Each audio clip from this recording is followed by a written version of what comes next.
నేటి సమాజంలో నీలాంటి వారు కూడా ఉంటారా అని ఆశ్చర్యంతో అభినందిస్తున్నాను. అభినందనలా? దేనికండి?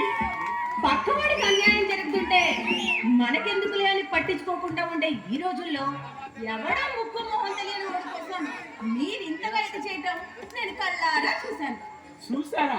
ఆ, కళ్ళారా చూశాను. అదిగో అక్కడ కూర్చొని ఇక్కడ జరిగిందంతా కళ్ళారా చూశాను, చెవిలారా విన్నాను.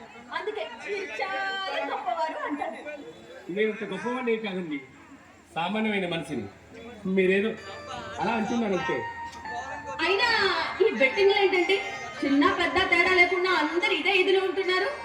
ఏముంది, కష్టపడకుండా డబ్బు సంపాదించాలనే ఆలోచనలు. ఈ ఆలోచనలు మారకపోతే జీవితాలు పతనం అయిపోతాయి. అందుకే అంటారు జోజం వ్యసనమే కాదు పతనం అని. కరెక్ట్.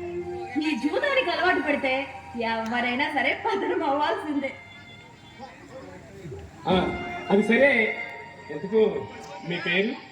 నా పేరు మీనాక్షి. ఓ, మధుర మీనాక్షి అన్నమాట. చాలా మంచి పేరు. ఈ ఊరేనా? ఇవరే నీ పేరు? రామ్ ప్రసాద్. మాది అనంతపురం. ఇక్కడే కాలేజీలో లెక్చరర్గా పనిచేస్తున్నాను. మరి మీరు? నేనేం చేయటం లేదండి, ఇంట్లోనే ఉంటున్నాను.